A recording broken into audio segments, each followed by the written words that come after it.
예수님께서 모든 사람을 사로잡고 있던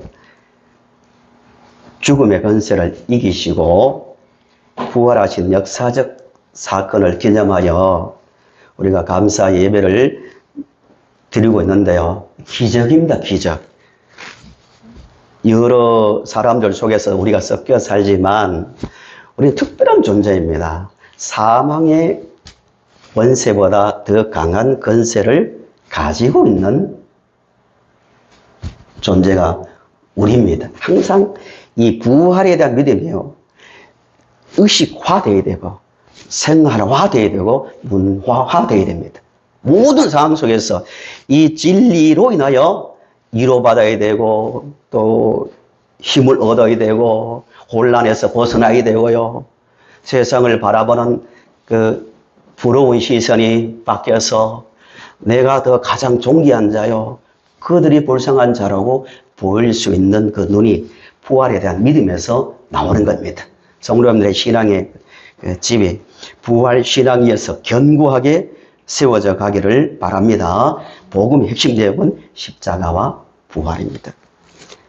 부활 신앙이 얼마나 중요한지 바울은 이렇게 말해요.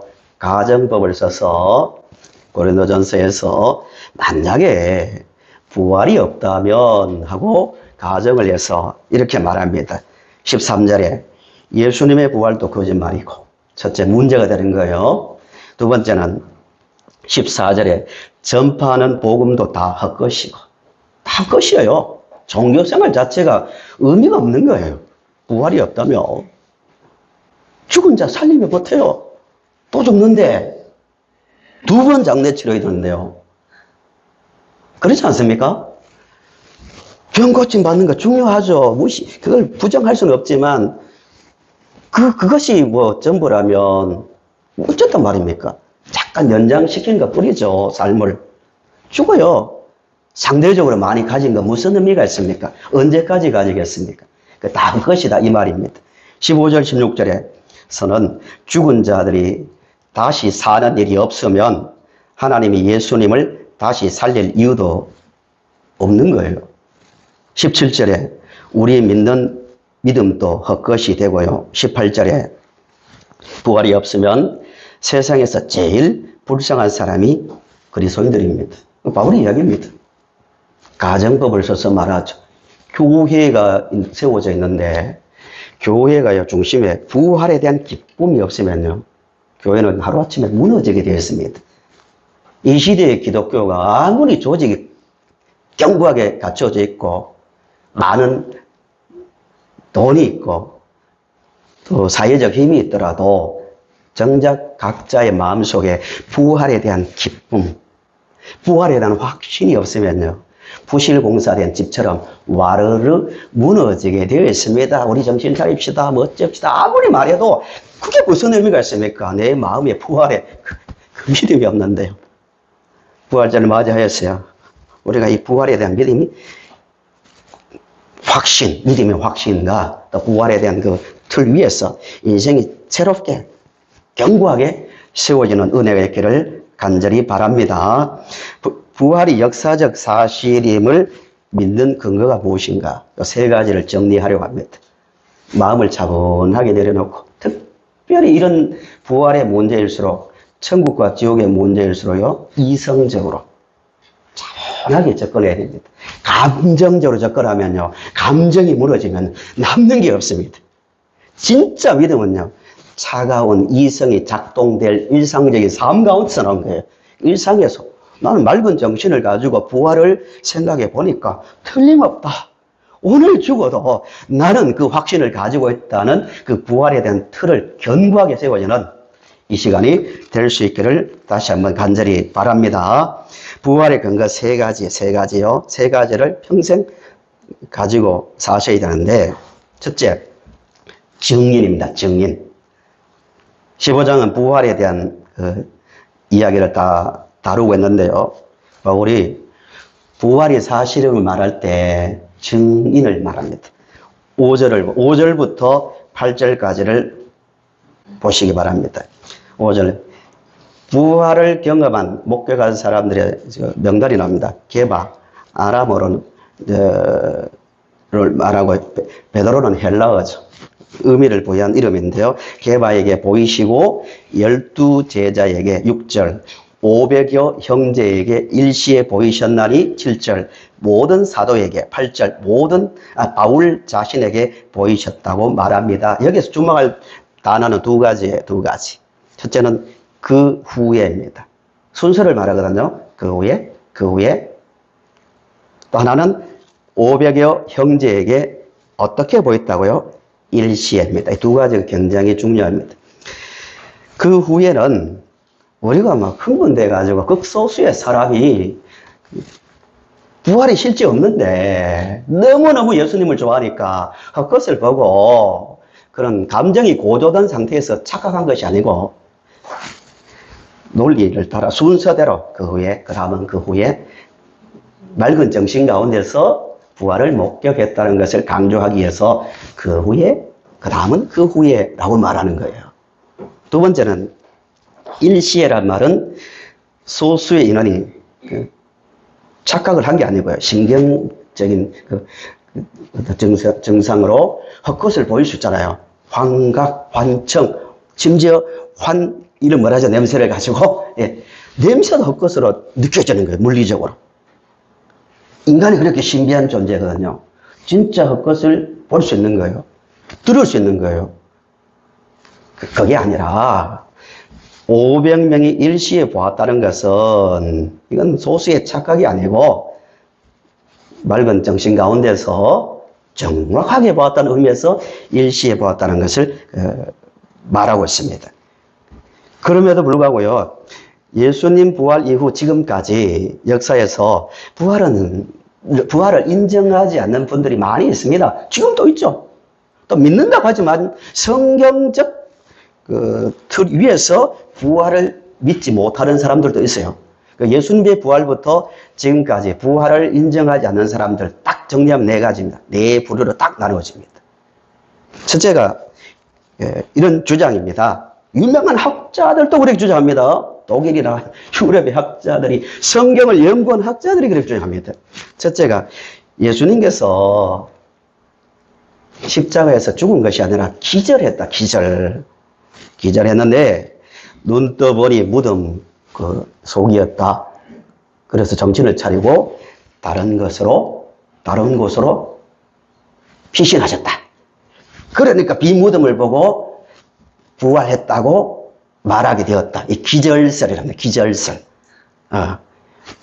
상당한 많은 사람들이 이렇게 주장합니다. 상당수의 사람들이. 두 번째는 예수님은 실제로 죽었다. 죽은 걸 인정하는데 제자들이 비밀리에 무덤에 가서 그 시체를 빼서 다른 곳으로 옮겨서 숨겨놓고 예수님이 부활하셨다라고 말합니다. 이거 도적설이랍니다. 신학적 명칭이에요. 도적설. 제가 만든 명칭이 아니고 도적설이란 말합니다. 세 번째는 예수님께서 실제로 부활한 건 아니지만 현대인들에게 상당히 이게 먹혀들어가는 주장이죠. 실제로 부활한 게 아니지만 얼마나 의미가 있냐. 신앙적으로 부활했다. 정신적으로 부활하셨다. 예수님 실제로 육체로 부활하지 않으셨지만 그 믿음과 그 사상을 본받는 것이 진정한 부활이다. 이렇게 주장합니다. 역사적 부활을 인정하지 않는 거죠. 네 번째는 예수님께서 실제로 부활은 하지 않았지만 후대의 사람들이 이것을 잘 체계화시켜서 신앙화시켰다. 종교화시켰다. 이렇게 주장합니다. 이 네 가지 공통점이에요. 이슬람 같은 경우는 예수 그리스도에 대해서 믿지만 예수님은 십자가에 달려 죽기 전에 하늘로 올라가셨다. 이렇게 말합니다. 다 공통적인 것은 예수님의 죽으심과 부활을 인정하지 않아요. 그런데 이 모든 사상을, 이 주장은 앞으로도 계속되고 지금도 주장되고 있는데 이 주장을 한 발에 딱 꺾을 수 있는 입을 막는 본문이 있습니다. 마태는 성경을 기록하면서 생각했겠죠. 예수님께서 부활하셨다. 기록하면서 그러면 말씀을 듣는 이 말을 분명히 듣는 사람들이 이런 반론을 하겠다, 또 이런 의심을 하겠다는 생각을 가지고 그 내용을 기록합니다. 아니다.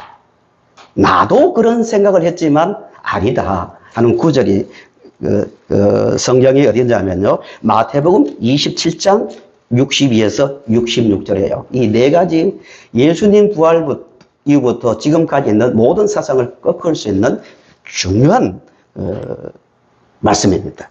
제가 읽어보겠습니다. 그 이튿날은 준비일 다음 날이라 대제사장들과 바리새인들이 함께 빌라도에게 모여 이르되, 아주 중요한 인물들입니다. 증언합니다. 대제사장, 바리새인, 빌라도, 정치적 최고 위에 있는 사람 빌라도, 대제사장, 바리새인, 종교적 우두머리 대표자들입니다. 주여, 빌라도에게 말하는 거죠. 저 속이던 자가 살아있을 때 말하되 내가 사흘 후에 다시 살아나리라 한 것을 우리가 기억하노니, 그러므로 명령하여 그 무덤을 사흘까지 굳게 지키게 하소서. 그의 제자들이 와서 시체를 도둑질하여 가고 백성에게 말하되 그가 죽은 자 가운데서 살아났다 하면 후에 속임이 전보다 더 클까 하나이다 하니, 빌라도가 이르되 너희에게 경비병이 있으니 가서 힘대로 굳게 지키라 하거늘 그들이 경비병과 함께 가서 돌을 임봉하고 무덤을 굳게 지키니라라고 마태는 이 부분을 생략하지 않고 의도적으로 굉장히 강조하고 있습니다. 굳게. 누가 지금 예수님께서 살아계실 때에 나는 죽었다가 반드시 사흘 만에 부활한다는 말을 누가 했다고 말하고 있습니까? 부활을 전혀 믿지 않는 대제사장, 빌라도, 바리새인들이 말하고 있는 거예요. 역설적이죠. 도적설, 기적설은 불가능합니다. 철저하게 지킵니다. 로마가요, 우리가 빌라도 재판을 볼 때 놓치기 쉬운 그 내용이 뭐냐면, 로마는 철저한 법치국가입니다. 예수님의 재판을 보세요. 지금 재판 이상으로 철저하게 증거에 근거해서, 증인과 증거에 근거해서 신문을 합니다. 정말 그런가? 아닌가? 계속해서 질문하고 다시 또 상소하고 또 질문하고 반복해요. 자료 하나, 글자 하나까지 이게 정말 사실인가? 예수가 무슨 말 했는가? 정말 그런 일이 일어났는가? 세밀하게 재판한 것이 로마의 재판입니다. 그 사람들이, 그 철두철미한 사람들이 아무 정보 없이 이렇게 했을까요? 아니거든요. 맞다.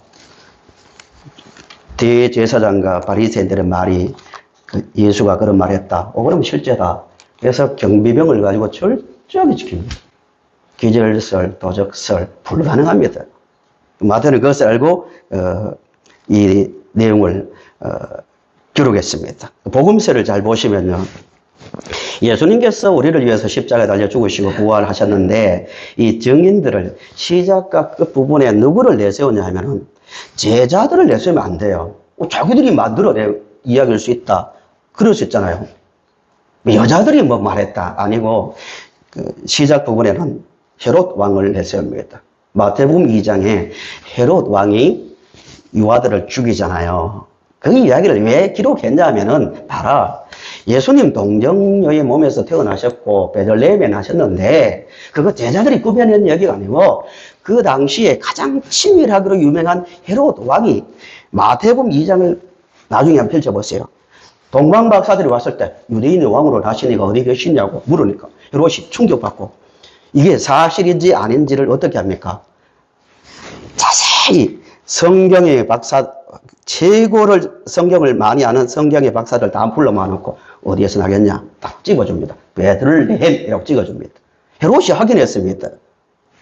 왜 베들레헴입니까? 성경에 미리 나와 있다고.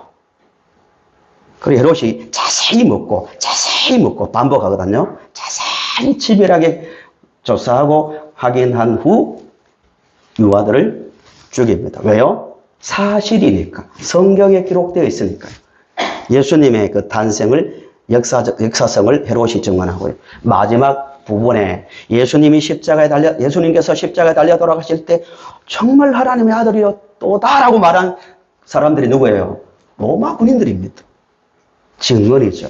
마치 우리나라에 몇 년 전만 해도 북침이냐 남침이냐 이야기가 많았잖아요.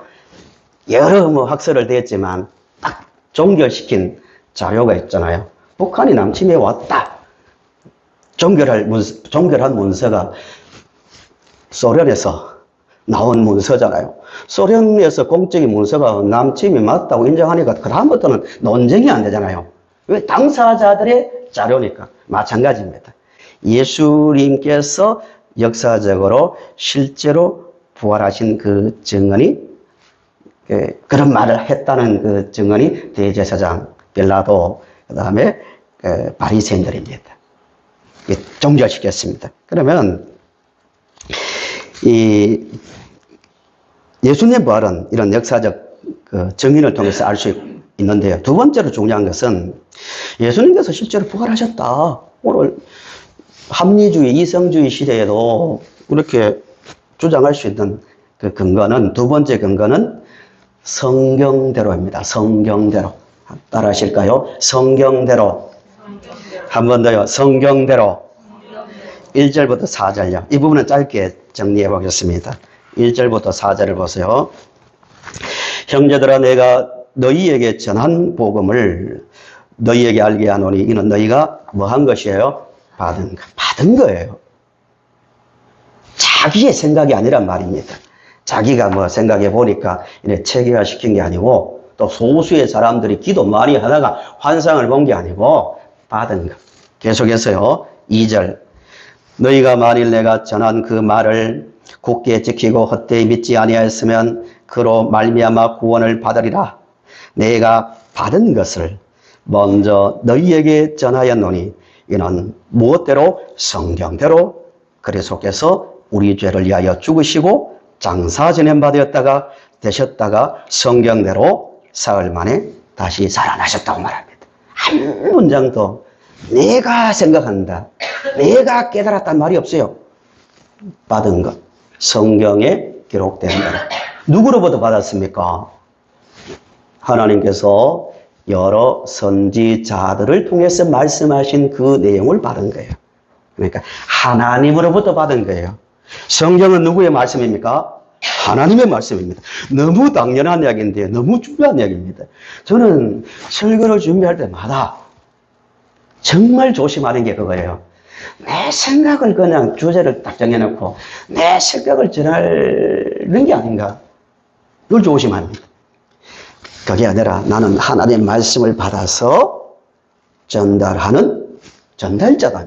이런 생각을 늘 생각하고 다짐합니다. 우리가 받는 모든 말씀은 하나님께서 선지자들을 통해 주셨고 그 말씀을 우리가 받은 겁니다. 부활에 대한 그 권위입니다. 성경대로입니다. 그 예를 하나 들어볼게요. 이 예는 많이 들었으니까 짧게요. 누가복음 24장 25절에서 27절 말씀 잘 아시죠? 예수님께서 부활하시기로 약속하신 날 여자들이 무덤에 가서 무덤 문이 열려 있었다는 것을 보았고 천사들의 말을 들어요. 그런데 제자들은 엠마오로 도망가던 두 제자들은 그 부활을 믿어요, 안 믿어요? 안 믿어요. 말이 안 되죠. 그들에게 예수님께서 어떻게 하십니까? 25절부터 27절에 있는 말씀대로 야, 눈 감아, 눈 떠봐 하고 확 보여주신 것이 아니라 차분하게 하나하나 성경 말씀을 풀어주십니다. 모든 성경 이야기를 이 구절도 뽑아보고 이 구절도 뽑고 저 구절도 인용해서 봐라, 맞지? 이 구절 이렇게 말씀하셨지? 이렇게 하면서 부활을 설명해 주십니다. 사도들이요, 만약에 우리 교회 베드로가 담임 목사로 오신다면, 실제로 온다면 말입니다. 아니면 다른 제자들이, 사도들이 이 자리에 서서 부활을 어떻게 믿게 할까 생각하고 부활에 대해서 말한다면 어떻게 할까요? 어떤 방법을 동원할까요? 사도행전 2장을 보시면 그 힌트를 얻을 수 있어요. 사도행전 2장은 사도들의 설교의 내용이 그 본문이 그대로 실려 있습니다. 있는데 요약하면 이런 내용입니다. 사도행전 2장을 제가 간단하게 설명해 보겠습니다. 성경대로입니다. 성경대로. 22절에 이스라엘 사람들아, 사도행전 2장 22절, 이스라엘 사람들아 이 말을 들으라. 너희도 아는 바와 같이 하나님께서 나사렛 예수로 큰 권능과 기사와 표적을 너희 가운데서 베푸사 너희 앞에서 그를 증언하셨느니라. 예, 이 복음서 이야기죠. 기적을 행하시고 말씀을 가르치심으로 예수님이 하나님께서 보내신 구원자임을 말씀하셨는데 23절에 하나님께서 예수님을 십자가에 못 박게 하셨고 24절 하나님께서 사망의 고통에서 풀어 예수님을 살리셨다 하고 난 다음에 예를 하나 들어줍니다. 이 구약을 보는 매우 중요한 그 눈입니다. 구약이 활짝 열리는 중요한 그 구절인데요. 25절 보십시오. 25절. 다윗을 예를 든 다윗, 구약의 사람이죠. 다윗이 그를 가리켜 이르되 내가 25절 같이 읽어보실까요? 같이 시작. 다윗이 그를 가리켜 이르되 내가 항상 내 앞에 계신 줄 들었으니 나로 요동하지 않게 되며 그가 내 편에 계시고 제가 26절 그러므로 내 마음이 기뻐하였고 내 혀도 즐거워했으며 육체도 희망에 거하리니 이는 내 영혼을 음부에 버리지 아니하시며 주의 거룩한 자로 썩음을 당하지 않게 하실 것이로다. 주께서 생명의 길을 내게 보이셨으니 주 앞에서 내게 기쁨이 충만하게 하시리로다 하였으므로 이렇게 말합니다. 시편 16편을 지금 사도들이 인용합니다. 예수님의 부활이 사실이라는 것을 증명하기 위해서 여러분 잘 들어보세요. 청중들이 모였습니다. 여러분 다윗도요. 여러분 다윗 인정하시죠? 다윗 말이라면 하나님 말씀으로 받아들이죠? 하면서 다윗을 예를 들어줍니다. 시편 16편을 예를 들어서 말씀한 게 25절부터 28절입니다. 다윗이요. 사망의 권세를 이기고 살아날 것을 내 마음이 기뻐하였고 내 혀도 즐거워했으며 육체도 희망이 가한다고 말했고요. 27절 이는 내 영혼을 음부에 버리지 아니하시며 주의 거룩한 자로 썩음을 당하지 않게 하실 것이미로다라고 말했습니다. 그런데요. 들으면서 이런 말을 할 수 있잖아요. 시편 이야기를 무리하게 예수님의 부활과 연결시키자. 이건 너무 억지다. 듣는 사람들이 그렇게 생각할 수 있겠죠? 아니 구약의 그 수백 년 전에 다윗이 아무리 영적인 사람이지만 뭐 부활을 말하고 뭐 사망의 권세를 풀었다고 말하는데 그게 어떻게 예수님의 부활과 관련이 있냐 이렇게 반론할 것을 알고 29절을 봤어요. 이렇게 말합니다. 형제들아 내가 조상 다윗에 대하여 담대히 말할 수 있노니 다윗이 죽어 장사되어 그 묘가 오늘까지 우리 중에 있도다. 다윗 자신의 이야기 아니잖아요. 이런 이야기입니다. 자기가 죽지 않을 것을 말하는 것이 아니고 다윗이 말한 분은 누구라고요? 예수 그리스도입니다. 30절 그는 선지자입니다. 선지자는 하나님 말씀 미리 받아서 전해주는 사람은 선지자죠. 다윗을 선지자라고 말합니다. 선지자라 하나님이 이미 맹세하사 그 자손 중에서 한 사람을 그 위에 앉게 하리라 하심을 알고 30절 미리 본고로 그리스도의 부활을 말하되 시편 16편은 누구의 부활에 대한 이야기라고요? 그리스도의 부활입니다. 이거는 뭐 사람들이 인위적으로 억지로 끼워 맞춘 게 아니라 성령의 감동으로 기록된 저자의 말입니다. 예. 미리 본 거로 그리스도의 부활을 말하되 그가 음부에 버림이 되지 않고 그의 육신이 썩음을 당하지 아니하리라 하더니 이 예수를 하나님이 살리신지라 우리가 다 이 일의 증인이로다라고 말하고 있습니다. 그러니까 부활의 그 근거는 성경 자체인데요. 그 예를 구약을 가지고 들어주는 거예요. 다윗도 알고 있었다고요. 다윗도 성령의 감동에 의해서 예수님께서 죽음의 권세를 이기고 부활할 것을 말했다고 성경은 분명하게 말하고 있습니다. 두 번째 근거가 뭐라고요? 성경입니다. 마지막 세 번째 정말 중요한 겁니다. 성도님들 각자가 이 부분을 교리적으로 잘 정리하셔야 됩니다. 그래야 앞으로 합리주의라는 무시무시한 이 세속의 물결이 휩쓸고 들어올 때도 이 견고한 신앙에서 흔들리지 않을 수 있습니다. 교리적으로 잘 정리해야 됩니다.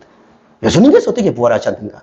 그 부활의 의미가 무엇인가를 체계적으로 물론 잘 정리하고 있지만 더 확실하게 정리할 필요가 있습니다. 세 번째 근거는 구원의 논리죠. 예수님께서 죽으셨는데 어떻게 예수님께서 부활하시고 우리도 부활할 수 있는가? 본문을 보세요. 다시 15장으로 돌아오셨어요. 15장 3절을 보십시오. 3절.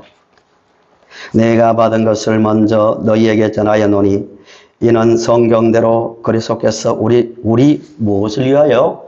죄를 위하여 죽으시고, 죄를 위하여 죽으셨단 말을 계속 반복합니다. 17절, 45절, 56절, 56절에서도 계속 예수님은 우리의 죄를 위하여 죽으셨다고 말합니다. 그러니까 모든 인간을 사로잡고 있는 죽음의 원인이 뭐였습니까? 죄입니다. 성경을 모르면 절대로 이해할 수 없는, 세상 사람들은 동의할 수 없는 거죠. 창세기부터 순서대로 이해가 되어야, 당연하지. 인간이 육적 죽음, 영적 죽음은 원인은 죄가 들어왔다고요. 여기서 시작한 것이 아니라 예부에서 들어왔다고요. 당연히 그러니까 그 죄를 제거했으니까 어떻게 됩니까? 사망의 권세를 깨어지게 되어 있는 겁니다. 이 내용이 분명해야 됩니다. 고린도전서 우리 읽으신 15장 20절부터 26절을 보시기 바랍니다. 20절부터 26절.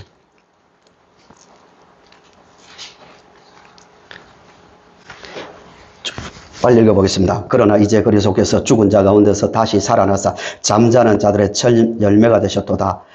21절 같이 읽어보실까요? 시작. 사망이 한 사람으로 말미암았으니 죽은 자의 부활도 한 사람으로.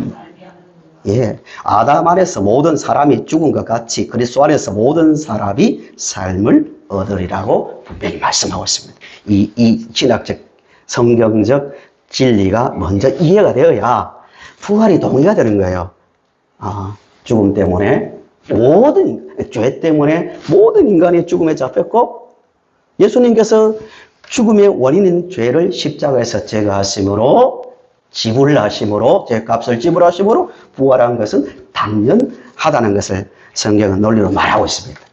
제가 이 부분에 대해서 말씀드리는 게 참 조심스럽습니다. 우리 교회는 아닌데요. 지난 광고 시간에 잠시 말씀드렸지만, 인터넷으로 들어가기 때문에 항상 조심을 합니다만, 그러나 이 내용은 공개된 내용이라고 제가 알고 있습니다. 우리 허집사님께서 그분을 저에게 소개시켜 주셨는데요. 지금 병상에 계세요. 최명자 집사님입니다. 그분이 이야기를 잠시 들었습니다. 병원에서. 그분의 아버님께서 연세대 세브란스 병원에 입원하셨다가 돌아가셨어요. 그러니까 의료법에 의해서 사망 진단을 받았습니다. 사망 진단서를 받았습니다. 그래서 집으로 돌아오셨어요. 근데 얼마 있다가 그분이 살아나셨대요. 연세대가 세브란스 병원에 신문에도 실렸다는 것으로 알고 있습니다. 30년을 사셨어요. 30년을. 사세가 지옥을 본 이야기도 하시고 여러 가지 이야기를 하신 걸로 알고 있습니다. 신비한 경험이죠. 정말 유익한 경험입니다. 그냥 말로 하는 것보다 직접 그것을 경험하고 돌아온 사람 이야기가 더 힘이 있잖아요. 행정적으로 정확하게 사망 진단서를 내린 거예요. 그래서 연세대에서 또 잘못 진단했다고 비용을 보상금을 지불했다는 이야기도 들었습니다. 그런데 그분이 죽음에서 살아난 것하고요, 예수님께서 죽음에서 살아난 것은 차원이 다른 거예요.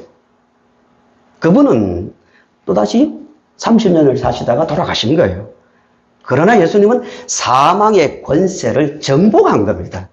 모든 인간을 지금 잡고 있는, 고통스럽게 하는 사망의 권세를 십자가에서 대속의 피를 흘림으로 사망의 권세를 꺾은 겁니다. 믿으십니까? 실제입니다, 실제. 이 믿음이 의식화되고 생활화되고 문화화되어야 됩니다. 이 강력한 믿음만이 교회를 교회되게 합니다. 아무리 말해보세요. 정신 차립시다. 우리 어떻게 합시다.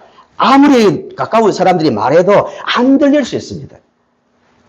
부활의 그 신앙이 내 지성과 감성과 인격 속에서 묻어나지 않으면요. 실제거든요.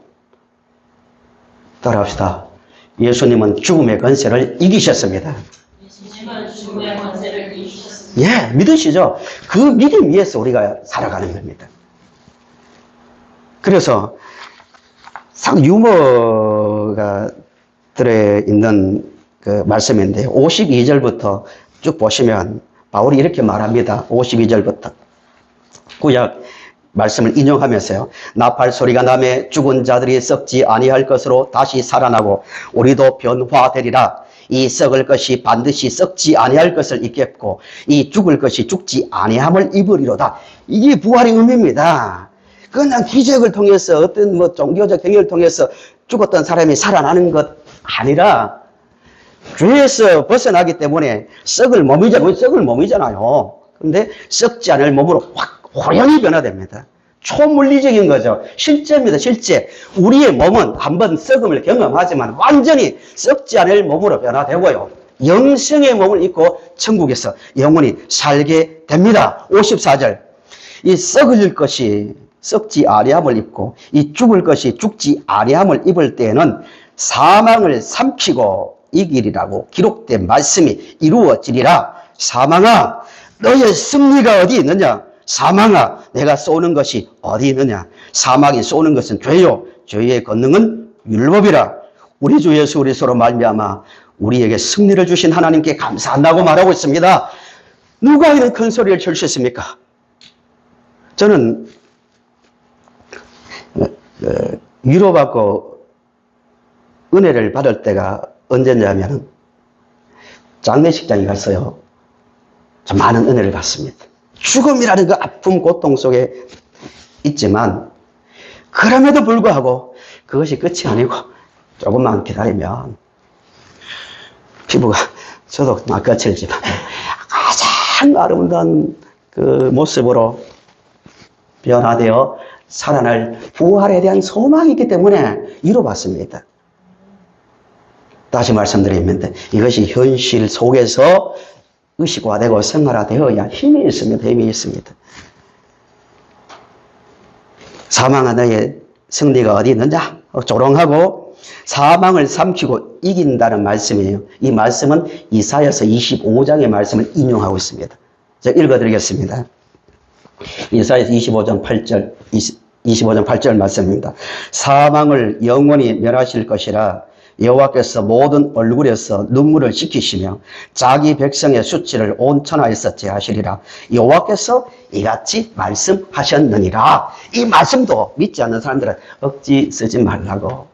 이사야가 무슨 어떻게 부활을 알고 이렇게 말했겠냐고 다른 의미로 해석하려고 하지만 이사야가 말한 것이 죽은 자의 부활, 예수님의 부활에 대한 말씀이라는 것을 우리가 어떻게 인정할 수 있습니까? 성경이 말하고 있잖아요. 바울 사도가 이것은 부활에 대한 이야기라고 분명히 말하고 있잖아요. 사망에 대해서 큰소리치는 그 근거가 이사야서 나와 있다는 겁니다. 이제 말씀을 맺겠습니다. 우리 부활절을 지금 맞아요. 역사적 사실을 기념하며 감사하고 있는데요. 모든 사람들은 사망 권세에 예수 밖에 있는 사람들은 잡혀 있습니다. 아픈 거죠. 그들 인생은 잘 해봐야, 키우 잘해봐야, 성공해봐야, 잘 먹고 잘 살다가 죽는 거예요. 비참한 겁니다. 우리는 사망의 권세를 예수 그리스도의 그 은혜로 이긴 자들입니다. 그 확신을 가지고 살아갑시다. 그래서 이렇게 말합니다. 내가 정말 사망의 권세에서 이긴 그 믿음으로 부활의 소망을 가지고 살아간다면 이런 고백이 나와야 됩니다. 사망을 향하여 큰 소리 칠 뿐만 아니라 생각하건대 현재의 고난은 장차 우리에게 나타날 영광과 비교할 수 없다. 세상 살면서 얼마나 많은 어려운 일들이 얼마나 많습니까? 하나 고비를 넘기면 또 하나의 고비가 오고 그 스트레스 받는 그 압박하는 문제가 해결되면 또 다른 것이 나타나고 그게 현실이거든요. 그럼에도 불구하고 현재의 고난은 장차 부활로 영광에 들어갈 그 소망과는 비교가 안 되는 겁니다. 그 고백이 나와야 됩니다. 또 하나는요, 베드로전서 1장 3절에서 4절에서 말합니다. 우리 주 예수 그리스도의 아버지 하나님을 찬송하리로다. 그의 많으신 긍휼대로 예수 그리스도를 죽은 자 가운데서 부활하게 하심으로 말미암아 우리를 거듭나게 하사 무슨 소망요? 살아있는 소망. 살아있는 소망이 나를 잡아야 됩니다. 히브리서 11장 35절에서 38절에서 이렇게 말합니다. 여자들은 이름도 없습니다. 여자들은 자기의 죽은 자들을 부활로 받아들이기도 하며 또 어떤 이들은 더 좋은 부활을 얻고자 하여 심한 고문을 받되 구차히 풀려나기를 원하지 아니하였으며 또 어떤 이들은 조롱과 채찍질 뿐 아니라 결박과 옥에 갇히는 시련도 받았으며 돌로 치는 것과 톱으로 켜는 것과 시험과 칼로 죽임을 당하고 양과 염소의 가죽을 입고 유리하여 궁핍과 환난과 학대를 받았으니 이런 사람은 세상이 감당치 못하느니라 라고 말하고 있습니다. 이 내용들이 오늘 말입니다. 오늘 교회의 모습이 되고 우리의 모습이 될 수 있기를 바랍니다. 왜냐하면 부활은 사실이기 때문입니다. 그 믿음 안에서 승리하시는 삶을 사시기를 바랍니다.